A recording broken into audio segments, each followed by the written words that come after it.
Welcome back to It's Haunted, What Now? I'm your host, Lainey. This episode has some really long stories in it, and since you've been so patient with the release of episodes, I thought I would treat you to an episode that is a little longer than usual. Okay, ready to get spooked?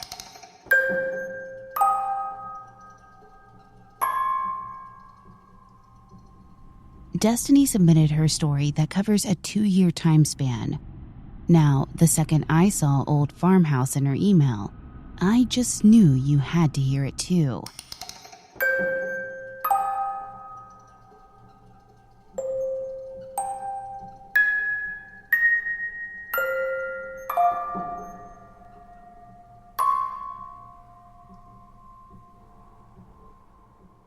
When I was in 3rd grade, my mom, myself, and my brother moved into an old farmhouse built in the early to mid 1800s. It was in our small hometown where nothing strange ever happened, really.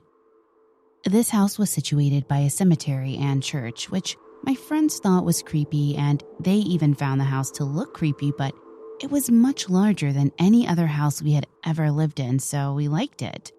The house was accompanied with 4 or 5 almost dilapidated outhouses and a very large barn. These outhouses contained some weird finds, but it was always fun to explore as a kid. I found old, and I do mean old, tools. Some glass jars, among other things that I can't seem to recall now, but I remember the feeling of just being creeped out by the little sheds and my findings. I remember feeling so strange in that house and on the property altogether. I always felt like something was watching me, and I never felt alone. I absolutely hated the upstairs of the house, which is where all of our rooms were. My room was the largest room, and it was also the creepiest. You never wanted to be in there, especially alone. My mom would always reassure me that it was just because it was a new house and I wasn't used to it yet, coupled with it being old. I had forced myself to sleep in my room because it was the first time I ever had my very own room and my own space. My mom was a single parent, and my dad was never involved and never financially aided us, so we always lived in little apartments or trailers. Anyway, when I would go to bed in my room, I would position myself in the middle of my bed every night because I felt like something would just reach up from under the bed and grab me or something. I know, it's a normal childhood fear, right? Well, anyway, every single night I would wake up at 3:15 every morning, no matter what, 3:15. Sometimes I would hear noises that would wake me up, but I had always just chalked it up to still being partially asleep and it just being in my head. Well, after several days of this beginning, I was exhausted. I hated waking up to go to school, which I normally would not have minded, and I was always in a bad mood, always tired. So finally, my mom asked what was going on with me, and I told her every early morning I would wake up at 3:15 and was scared to go back to sleep. My mom didn't share this until later, but she would wake up either at 3:15 or 3:33. Not too long after that, my brother started sleeping in my mom's bed, he was 4, and kept telling her someone was in his room and would wake him up in the middle of the night by calling out his name and messing with his toys. His fire truck toy would go off all the time by itself, which wasn't uncommon because all of our toys did. Shortly after he moved into her room, she started experiencing more things as well. Things would go missing. Her unplugged blow dryer would start going off. I also started experiencing more things at this time as well. I had a Furby, and it would constantly start talking and blinking its eyes. I told my mom about it, and she told me the batteries must be dying, so she took them out and said she would buy more. While the batteries were out, the Furby started talking in the low, growling type voice. I was absolutely horrified. I told my mom I didn't want to sleep in my room anymore, so I joined her and my brother in her bed. The activity in her room began to pick up, and the activity upstairs in general was out of control. Doors would close, so we started shutting all the bedroom doors, which didn't help too much. We would all wake up at the same time. I started having nightmares. My brother would talk about a scary man in the corner. We would hear footsteps going from my room to my brother's, all kinds of crazy stuff. So we abandoned our rooms and started sleeping downstairs. There were 2 living area spaces. One was our game room where we had our PlayStation and movies and whatnot, and we had a futon that myself and my brother slept on, while my mom slept just 10 feet away in the other living room on the couch. My brother and myself were scared to sleep in the dark, and later we found out my mom was also scared. So we left the bathroom light on, which was in the room where we slept at that point. In the bathroom, there was a tub. There was no shower because, like I said, it was built in the 1800s, and I'm guessing that no one took the time to remodel it. One night, while we were sleeping, the water started running in the tub. I was the only one that woke up to it. I called out for my mom, but she didn't hear me. So I told myself that I had to get up and turn it off and just run back to bed and everything would be fine. So I counted to 3 and jumped out of bed and go to the bathroom, turned off the water, and the lights flickered and shut off while I was there. I screamed as loud as I could and ran back to the fold-out bed, jumped in and got under the covers. No one ever woke up, which was odd because my mom and my brother were/are both extremely light sleepers. But who knows? Maybe they were just extremely tired. The next day when I got up, the lights were still off and my mom asked if I had shut them off because maybe they bothered me at night, and I told her the whole story. She listened attentively, never tried to make me feel like those things didn't happen, and she even told me that there must be a spirit in the house, but not to be afraid. My mom definitely believed in the paranormal, and at that age, even I did as well. We used to watch ghost hunters and other paranormal shows, so it wasn't a new idea for us. During the day, I would force myself to play in my room because it was light out, and I wanted to be sure the ghost knew that I wasn't afraid. Or at least I was hoping to trick it into believing that. One day, I was playing up there and I had decided that I wanted to bring down a box of toys. For some reason, I had high anxiety that day while I was up there, so I hurried up and got my box together and headed for the stairs. As I made it down 3 steps, I distinctly felt hands on my back, and then I was shoved and went tumbling down the stairs. We had 2 doors at the bottom of the steps that led out, one to the dining area and one to the living room. I smacked into the door so hard after tumbling, and I was terrified. I tried to get out. I swore I left the dining room door open, but the door was closed and locked. The only way to lock and unlock those doors was with a skeleton key, so I knew something was wrong. I was banging on both doors trying to get out, and my mom was yelling from the other side, telling me to hold on, and she would find the key, which usually was hanging by the door in the kitchen. It wasn't there, so she began pulling on the door and she told me to try and kick it open. And you know those old houses made of real wood and sturdy locks, you're not breaking that door down. After what felt like an eternity, I wasn't scared. I was pissed. So I yelled at whatever was causing this and I said, "Let me out of this stairway right now. I'm not scared of you. Let me out." And the door just unlocked and I was set free. I never went upstairs again after that.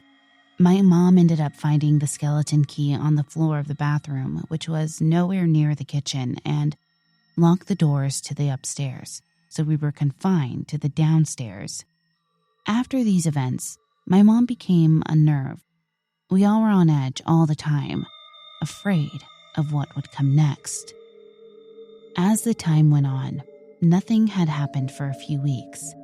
We thought that whatever it was finally decided to leave us alone.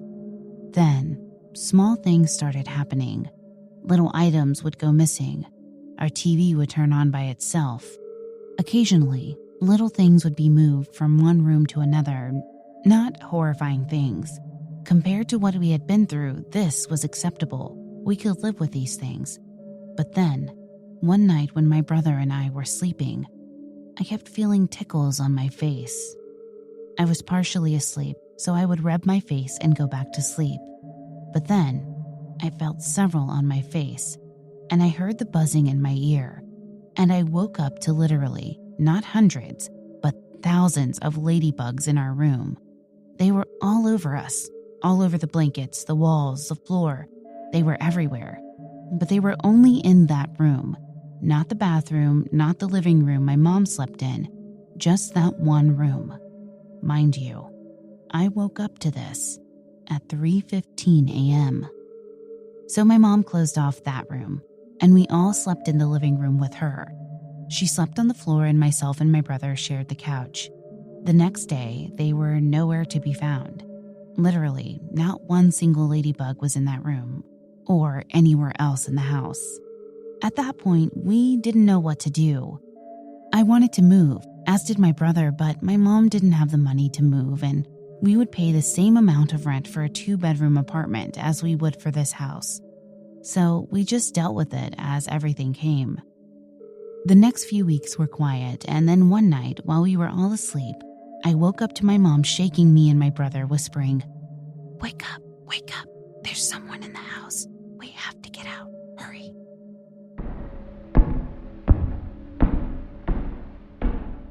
I heard loud stomps upstairs. It wasn't just something walking. It sounded like someone had on heavy boots and was stomping on the floor above us, going from room to room. My brother and I quietly but quickly got up and ran out of the house, out to the car, and my mom locked the car doors and was panicking, looking around, and when I asked what was wrong, she turned around and said, "We're going to have to get out and run to the pastor's house. My keys and phone are on the dining room table." The pastor's house wasn't far, just a 2-minute run, as he was only a house away. We all counted to 3 and jumped out of the car onto the gravel driveway barefoot and ran as fast as we could to the road and down to the pastor's house. There, we called the cops and my grandparents. My grandparents came to pick up my brother and I while my mom stayed to talk to the police. They searched the home and nothing was found. Nothing was out of place. There was no sign of an entry, as every single door was locked still. The windows were shut and there was no way upstairs from the outside unless you had a 10-foot ladder and could open those old windows without plummeting to the ground. After this, we stayed in the house, but my mom started looking for roommates. A few weeks later, my uncle moved in with us. Nothing strange had been going on. Everything seemed quiet for the most part. You still had that sense that something or someone was there, but that was common. The air was still heavy, and we were all just waiting for the next event. My mom, myself, and my brother still slept downstairs, and my uncle, who was skeptical, took my mom's bedroom. Anything that happened, he wrote it off, until it became something he couldn't ignore anymore. He would wake up hearing his name called, and one night, as he was drifting off to sleep, he heard someone yell, "Get out!" And he still just said it was nothing. He said he was in between sleep and not sleep, and it must have been a dream or something. I guess him not giving credit to the ghost or whatever was there pissed it off even more, so things started to pick up. One day, I came home from school and my uncle was fixing a leak in the bathroom. I said, "Hello," and went to get an after-school snack. Every single drawer and cabinet, even the freezer and fridge, were opened. I called him in there and asked why he did that and if he was trying to scare me. He said he didn't do that and asked if I was playing a prank on him. I swore I wasn't and just shut all the cabinets and went to play video games. I sat on the couch and grabbed the remote to turn on the TV, and the remote wouldn't work. So I got up and went to manually turn on the TV. And as I was walking away, I saw a figure standing in the doorway. I turned around and no one was there. So I called out to my uncle, but he didn't respond. I turned back to the TV and saw the reflection again. Only this time, it was closer to me. So I turned around once again. No one was there. So I ran out of the house and found my uncle in the shed looking for tools. I told him what had happened and he just said it was a trick of the light. I had known better by that than then, so I just let it go. Later, we all had left to go have dinner at my grandma's house. When we came back, every single one of my uncle's tools he was using in the bathroom was spread out across the house. And he joked at first and asked who my mom had come over to do this, and she replied, "No one. I told you this place was haunted." And that's when my uncle started to be more open to the idea. Little things happened here and there throughout the fall, but really came to life in the winter. My uncle's girlfriend and my aunt had come over to help decorate for Christmas. As they were decorating, they kept hearing something downstairs, like something scraping the floor, and a sound that they described as a plastic bag crumpling. This went on for a little over 10 minutes, and they just kept decorating and ignored it. My grandma came over late that night and didn't want to come in the house. She told my mom that there was something on the property that we shouldn't take lightly. My grandma is Native American, and she is very in tune with everything. She did a blessing on the outside of the house, and even though she was still uncomfortable, she came in because she wanted to know if we would be safe. So she came in, and you could tell that she was taken aback by the amount of negative energy that was in the house. She walked through and told us that there was a very strong negative energy, and kept saying she felt like there was a nice, innocent, childlike energy that was being masked by the negative. She walked in the living room and said, "I didn't know Trevor was here. Come here, Trevor, and see your nanny. I missed you." And I said, "Nanny, Trevor isn't here." And she replied, "Yes, he is. I just saw his reflection in the TV." And after being reassured that he was not there, she realized that it was a spirit of a little boy who also resided in the home. She said he hadn't realized he had passed on, and said that she sensed like he was trying to hide things and enjoyed playing with their toys. She had sensed the negative energy as well, and told us she didn't know if it was demonic or if it was just an extremely negative spirit, but that he didn't want us there at all.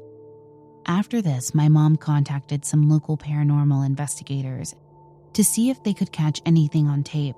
This was back in the day when you had huge video records and you would have to buy little VHS tapes for them, and we still have these tapes. A few things happened before the ghost hunters arrived. The usually moving of items and whatnot, nothing out of the ordinary. There was one instance where one of the Jingle Bell doorknob things had been pulled apart and all the balls were taken out and closed again. We don't know what happened to the balls, and we tried to recreate it with another, and there was no way any of us were able to pull apart 7 of the bells and pull out the balls. When the ghost hunters came, they set up cameras in all of the rooms and investigated. They caught a ton of activity, especially in my old bedroom. I had a computer in there, and you could hear the keyboard clicking away. Thinking back, we should have left it on and pulled up a Word document. They caught voices, toys going off, my dresser drawers opening and closing, as well as items being thrown out of my dresser. In my room, there was so many orbs that it looked like there was a disco ball in my room. The curtains moved, and there was no air vent or anything that would have caused this. There were footsteps caught, growls, other odd noises, the cameras being moved, lights turning on and off. I mean, a whole array of activity. After reviewing the video, my mom decided that it was time for us to leave. My uncle and his girlfriend lived there until the lease was up, and then they moved out as well. I still pass that house frequently, and I wonder if whatever it was is still there. I wouldn't imagine that it is, because whoever has lived in it has lived there for at least the last 10 years, and we could barely deal with the activity for 2 years. Maybe they don't mind the activity, or maybe it's gone. Who knows? All I know is that if they ever move out, I'm going back to investigate.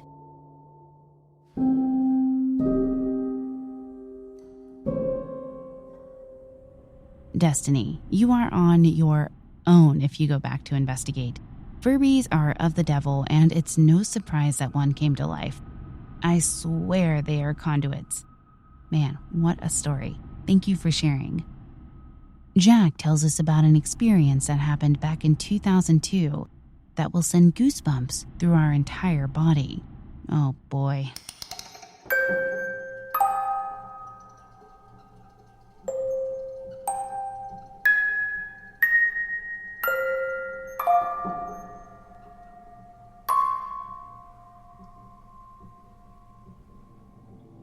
I purchased a new home in Fergus, Ontario in 1996, and everything was normal for the first 5 years. Then we decided to sell the home in July of 2002. Just 1 week to the day of closing the sale of the property, Fergus was hit by a huge thunderstorm, and our home, along with many in the area, was struck by lightning. This was a direct hit on our home. We then moved the following Friday to a home in Bellwood, Ontario. After a very long day of moving, I get up Saturday morning and make myself a coffee, and decided to walk the property and went into the barn. And all of a sudden, I stop in my tracks just inside the doorway of the barn. I have no clue as to why I felt very uncomfortable in the barn, but I back myself out of this barn, walking backwards and saying to myself, "What the hell was that?" My body was covered in goosebumps, and I suddenly was cold from my head to my toes. Well, that evening, at approximately 9:45 p.m., without warning of a storm, we were struck by lightning again. This was 1 week to the day that we were hit by lightning in our other home in Fergus, Ontario. This was the beginning of what has changed my entire life, and I will never forget it as long as I live. It all began that night at approximately 3 a.m. I was woken from banging in the basement. I immediately jumped out of bed and grabbed a baseball bat and went to the basement to investigate what the banging was. I looked out to make sure all the windows were locked, and after checking the entire basement, I came up empty-handed. This was only the beginning of my experiences. This banging continued, and I started to hear footsteps coming down the hallway. And when I opened the bedroom door, nothing was there. I started to feel that something was there in the house, but didn't want to accept that this was happening to me. The banging in the basement got louder, and some light would go on without me turning them on. The furnace would go on without the thermostat being off. There is so much to tell you about my experiences that I could write an entire book. I didn't want to tell my wife what was happening because I didn't want her to think that I was nuts.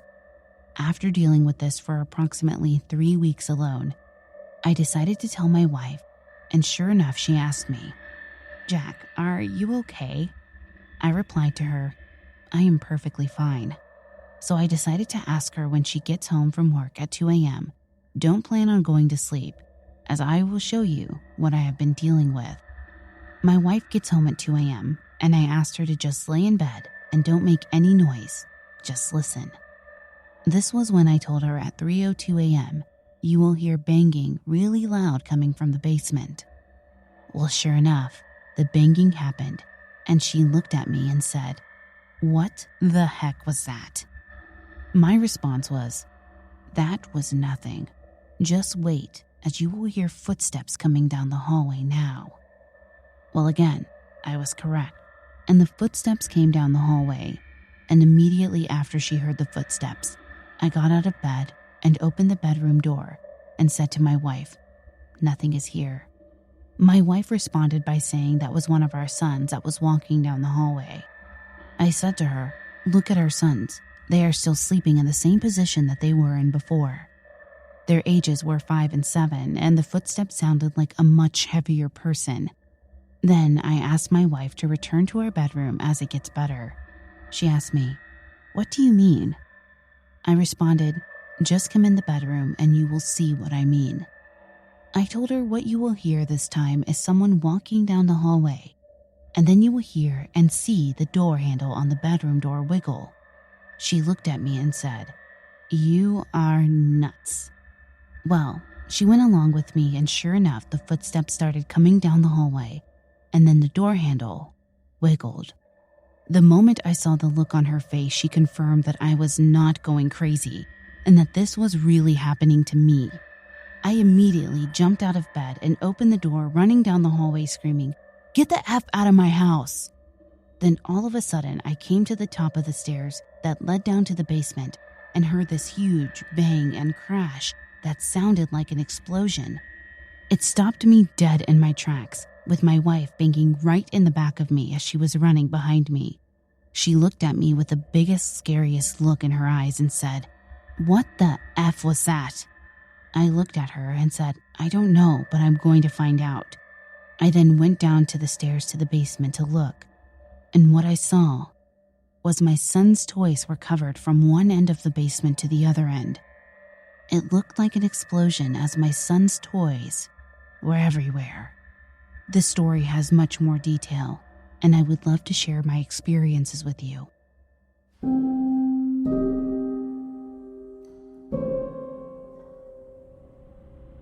Jack and other listeners, please do not shorten your stories. Send them all to me. I must have them. You are right. This story did send goosebumps through my body, which makes me really glad I didn't read the next story. Michael of the Murder Mile Walks and the Murder Mile podcast was gracious enough to lend his voice to Andrew Dexter's story. Stay tuned to the end of the episode to hear a trailer for his podcast.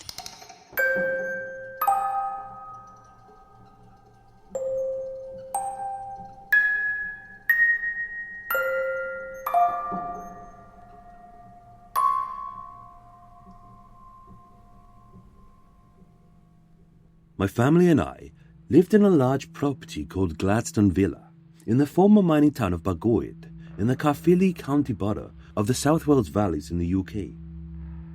From 1969 to 1978, we experienced activity that simply defied rational explanation, such as lights going off and on. We witnessed electrical cables being pulled, and my grandfather, Bill, claimed to have had a glass bottle thrown towards him as he entered the main bedroom, missing him by inches. I didn't personally see this myself, but I recall the time he came there with a glass bottle in his hand and told us what had happened. There was the occasional sighting, but this was very rare indeed. So rare that in all the 9 years I was there, I never once saw it. But I did hear it many times in the bedroom. It's still worth mentioning that my mother, Caroline, saw it on at least 2 occasions. There were also regular footsteps heard in the main bedroom every evening.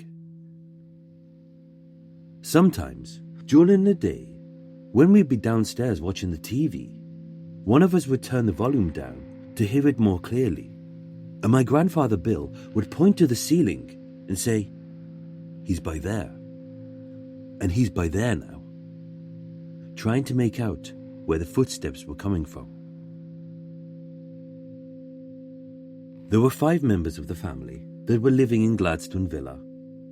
My maternal grandfather, William Higgs, known as Bill to his family and friends, a retired miner who worked at the local colliery. He was a short, bald man who liked nothing more than to listen to his country and western LPs, Johnny Cash and Glenn Campbell and so on. He also liked westerns on the TV, like John Wayne and Clint Eastwood. My maternal grandmother was Rita Higgs. She was a short woman who was a housewife. She was completely teetotal, but she liked to smoke. She also liked collecting garden gnomes and liked watching soap operas on the TV. My mother, Caroline Dexter, met my father at the local bakehouse in Baldwin Street. She worked the day shift regularly, and my father worked the night shift. He would stay behind to make her a cup of tea and to chat. They dated for 3 years before they got married on Monday the 1st of April 1968. The Beatles were number 1 with Lady Madonna. Very apt. They did not get a place of their own, but they decided to live with my grandparents at Gladstone Villas, which was on the Cardiff Road. I was born in the 24th of August 1969, when everyone was listening to the latest number 1 in the charts, Honky Tonk Woman by the Rolling Stones. It was soon after that my mother said that strange things started to happen. I was just a baby when she said it all started off rather quietly, like tapping here and there, but nothing too noticeable. But in time, the activity gradually increased. One time, my mother said that the family heard a noise like someone jumping down from the attic and onto the landing. Naturally, thinking that someone was trying to break in, they went to see what was going on. When they got there, they found nobody there, but the hatch to the attic was open. Whatever it was eventually occupied itself in the main bedroom, which incidentally was my grandparents' bedroom. It soon made its presence felt by walking around the bedroom, and the sounds of dragging could be heard. One day, my mother went upstairs to that bedroom to get my father up for work so he could get ready for the night shift. When she got there, she was confronted by the sight of an ironing board placed on my father's torso as he slept. When he awoke, he was astounded to find the situation he was in. He suspected my grandfather Bill was playing pranks. But in time, he knew my grandfather was not responsible for it. And he told his work friends what was going on there. And it got around town the Gladstone Villa was haunted. My parents separated in 1972, and my father left Gladstone Villa. But it wasn't because of what was going on at Gladstone Villas. It was just a breakdown in the marriage. They finally divorced on the 25th of April 1975. The British band, the Bay City Rollers, were number one in the charts with Bye Bye Baby. Again, very apt. It would have been amusing, but for the fact of what was going on there.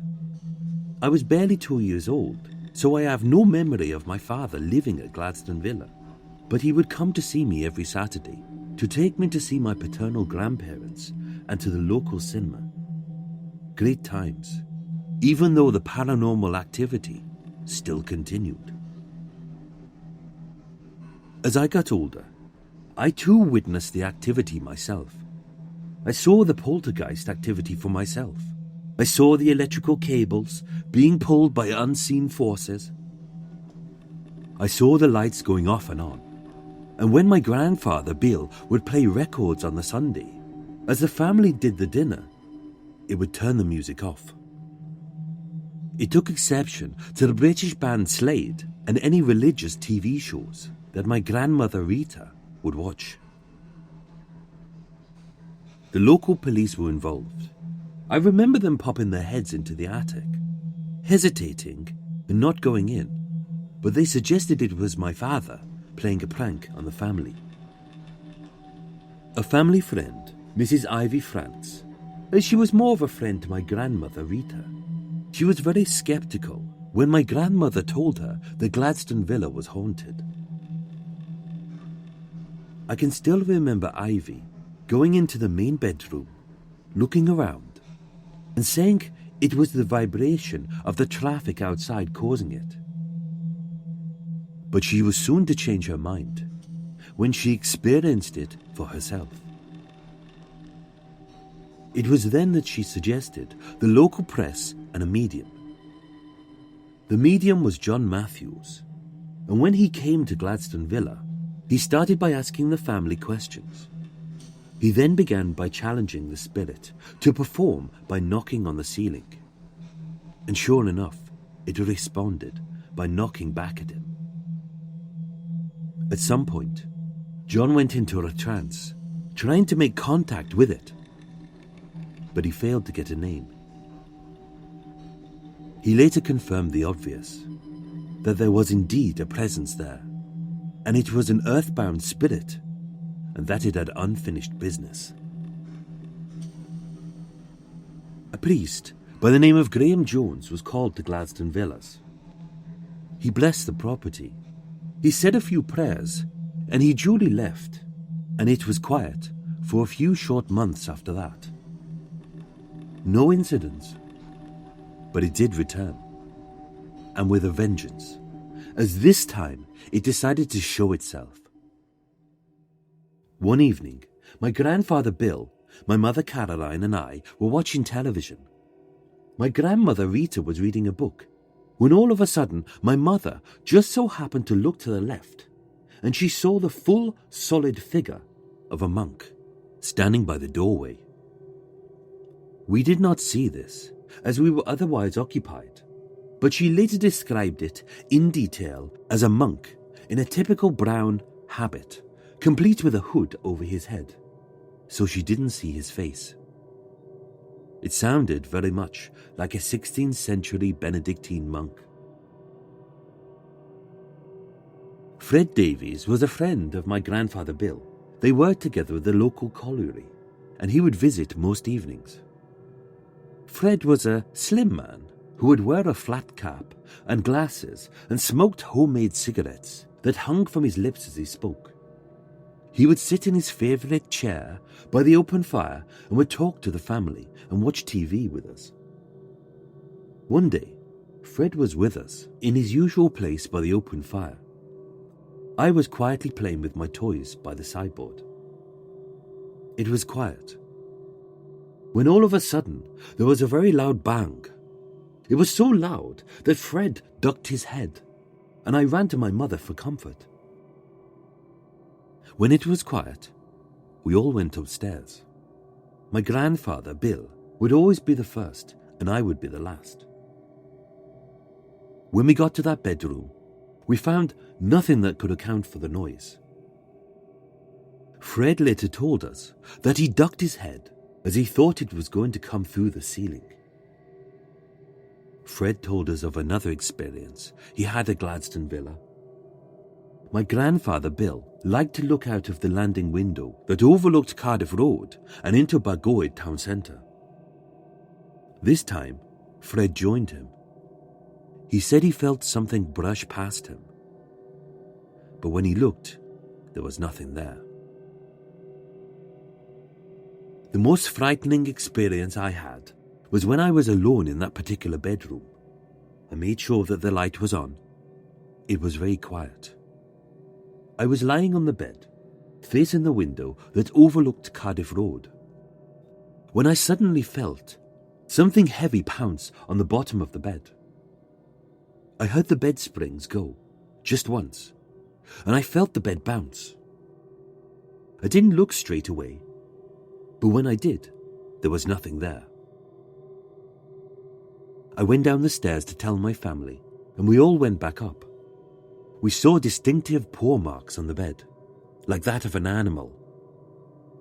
I later found out that my grandfather Bill had a black Labrador dog called Tovey, who died before I was born. My grandfather Bill and my mother Caroline claimed to have heard a baby crying. But as I didn't hear that at the time, I took very little notice of what was said. The activity got so bad that my mother, grandmother, and I slept downstairs with the lights on. It was only my grandfather Bill who was supposedly brave enough to sleep there.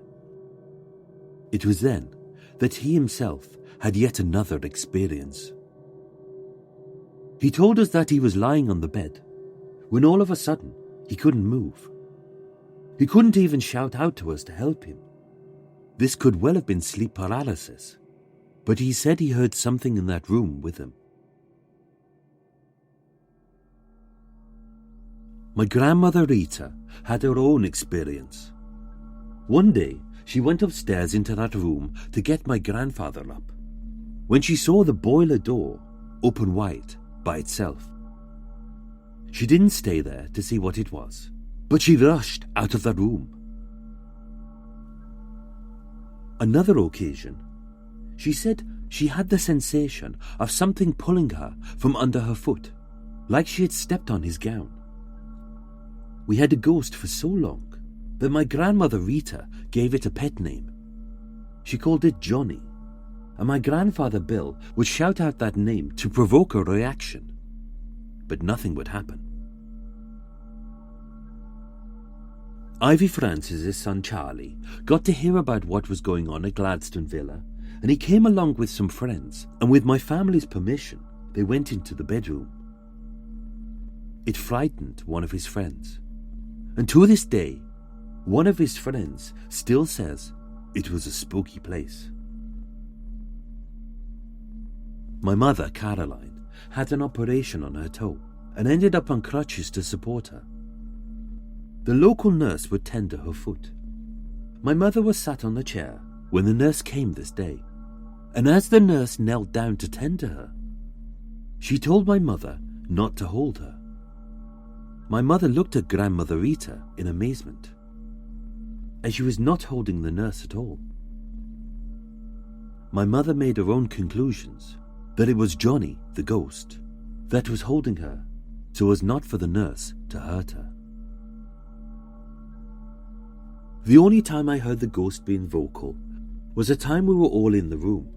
One of us wanted to use the bathroom, and we couldn't get in there.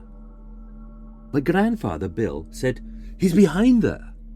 I heard quite distinctly the sound of Gregorian chant, and that it was nothing more.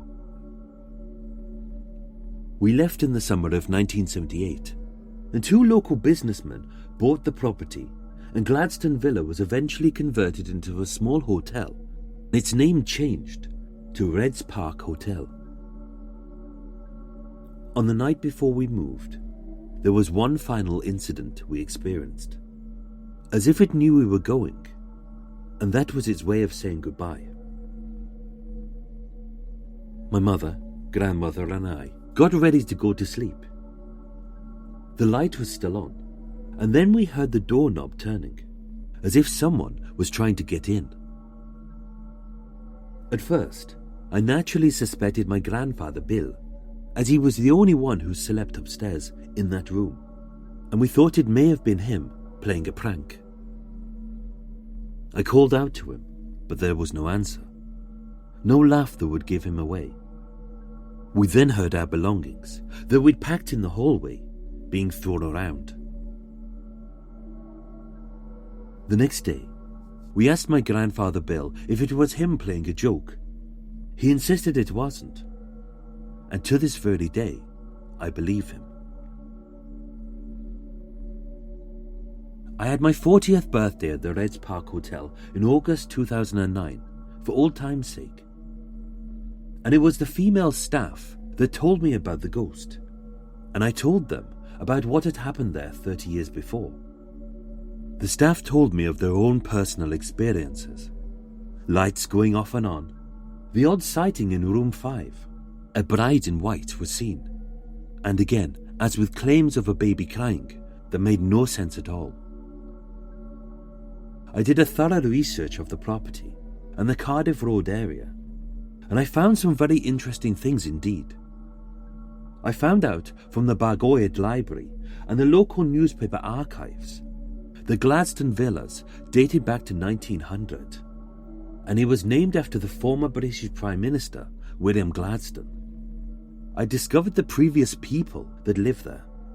The Kimlett family in 1924, the newly married couple, Michael and Evelyn Kimlett, and a son named Elvin Kimlett. He died at the property, just 4 months old, according to the archives of the Cardiff newspaper, the Western Mail. This explained the baby that my mother and grandmother had heard in the bedroom. Mrs. Evelyn Kimlett died in 1970, soon after I was born. Maybe this is why all the activity started. I also found that there was a monastery in Baldwin Street where my parents met and worked. And there is a property directly opposite the former Gladstone Villa property in Gladstone Road, dating back to the 16th century. It is now called the Rafa Club. A priest's hide is said to be there, but it is sealed up. This explains the monk that my mother saw. What I have said here is true. I wouldn't share this if I couldn't possibly back this up, and I have used real names as I have nothing to hide, and all I have said can be verified by the family of those I have mentioned. Sadly, some of the people I have mentioned are no longer with us. I challenge any hardened skeptic and firm non-believer, and I can assure them that they will indeed most certainly question their belief system.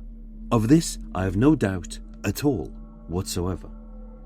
In fact, I am 100% positive. You may Google this property. It is still there in Cardiff Road, Bargoed, Wales, in the UK, very near Caerphilly and Cardiff. This place needs to be thoroughly investigated, and it is well worth documenting. I am quite serious about this, and very sincere.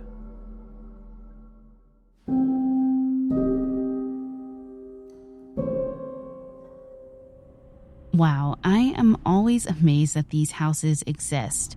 I hope to never live in one, but I wouldn't mind visiting one if I ever got the chance to. Of course, I'd need to bring a protection crystal or something with me. You know, I never really realized what was weird about reading these stories, and that is that my dog always just sits outside of my office and never comes in. You think he's trying to tell me something? Okay, well that wraps up this episode. If you'd like to submit your own personal spooky tale to be read on the show, head to hauntedpod.com and click on the link to submit your story. You can also email me at hauntedpod@gmail.com. Thank you for listening. If you enjoyed this episode, please leave a positive review on Apple Podcasts or your podcast player of choice. It really does help us out. You can find us on Twitter at podcast_haunted, at hauntedpod.com, or on Instagram at It's Haunted What Now. Audio engineering was provided by Ches Gray, who manages Gray Multimedia. The official composer for the show is Nico at We Talk of Dreams. Check him out on Twitter at We Talk of Dreams or wetalkofdreams.com. Until next time. Did you hear that?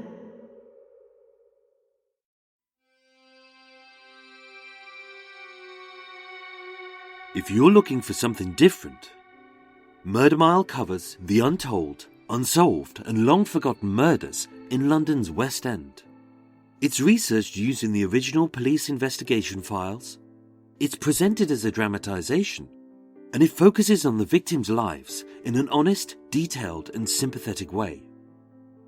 Murder Mile is about life, not lunatics. So if you love true crime stories about real murders by regular people in everyday places, then Murder Mile is just for you. Murder Mile was nominated one of the best British true crime podcasts of 2018. So if you love things a little bit different, try Murder Mile.